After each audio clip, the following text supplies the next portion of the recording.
Today, we are diving deep into one of the most talked about and honestly one of the most polarizing diets out there, the carnivore diet. What really happens when you cut everything out and just eat meat? Well, let's get into it. The whole idea is incredibly simple and pretty radical. Just eat animal products. That's it. No plants, no grains, no veggies. You can see how this flies in the face of decades of nutritional advice, right? And that's exactly why it's got everyone talking. So, why on earth would anyone actually do this? Well, it's not just about bucking the system. As this quote from a 2024 paper points out, a lot of people report these incredible benefits for inflammatory issues, saying it worked when nothing else did. And it's these powerful personal stories that are really making scientists sit up and take notice. Okay, so let's be crystal clear on what this diet actually is.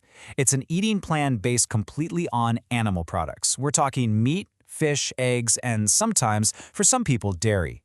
And what's off the table? Literally everything else. All plant-based foods are gone. This brings us to the really cool part. How does a diet like this actually hold up under scrutiny? Well, researchers decided to find out by doing what you could call a nutritional audit. Basically putting this all-meat diet under a scientific microscope to see what's really going on inside. So here's how they did it. It was pretty straightforward, actually. First, they created profiles for an average guy and an average woman. Then, they figured out how much energy they'd need each day. From there, they built 4 different sample carnivore meal plans, to cover the different ways people do it. Some with dairy, some with organ meats, or offal, like liver. And finally, they took those plans and measured them up against the official health guidelines. All right, so what did this big nutritional audit actually uncover? Let's dive into the scorecard and break down where this all-meat approach is a winner and where it starts to get into some pretty serious trouble. When you look at the results, it's really a mixed bag. On one hand, the diet is packed with certain things.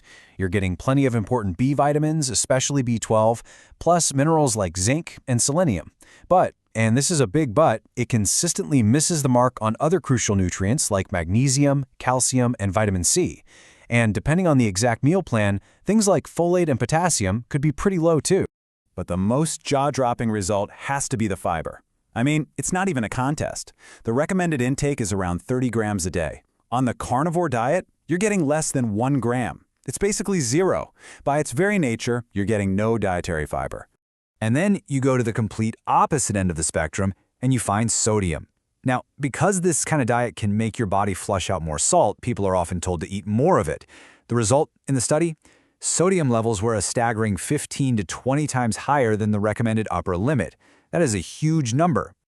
Okay, so we've got clear nutritional gaps on one side and huge excesses on the other. But this brings up a massive question, one that gets right to the heart of why people love this diet. If it's missing all the stuff we're told keeps us full, why do so many people on it say they feel incredibly satisfied and not hungry at all? Yeah, think about it. We're always told that fiber and bulky foods are the key to feeling full. So how on earth can a diet with virtually no fiber keep hunger away? The answer isn't just about willpower. It's actually found in the fascinating science of fat and protein. You see, it turns out not all fats work the same way when it comes to telling your brain you're full. Medium-chain fats, or MCTs, get absorbed and processed super fast by the liver, giving you a quick hit of satiety. But it's the long-chain fats, which are all over an animal-based diet, that are the real powerhouses here. They trigger incredibly powerful fullness signals right from your gut. And here are the little messengers that do the job. When your body digests those long-chain fats, it triggers the release of gut hormones like CCK, PYY, and even GLP-1. Yep, that's the same hormone that those new weight loss drugs target. These things are like powerful text messages sent straight to your brain saying, hey, we're good down here, you could stop eating now. The diet is just constantly sending these signals. So the whole feeling full thing makes sense from a biological standpoint. But what about all those nutrient deficiencies from the audit? This is where the whole conversation gets really interesting. The researchers started asking a wild question. If you completely change the fuel your body runs on, do you also change what the engine actually needs? Okay, let's take thiamine, vitamin B1. It was low across all the meal plans. But here's the thing. Thiamine's main gig in the body is helping us process carbs. So the researchers wondered, if you're barely eating any carbs, is it possible your body's actual need for thiamine is way lower than the official guidelines, which are, based on people who eat carbs? It's a really compelling thought. And then you have the famous vitamin C paradox. Meat has almost no vitamin C, but you don't hear about carnivore dieters getting scurvy. Why? Well, one theory is all about carnitine, which is packed into meat.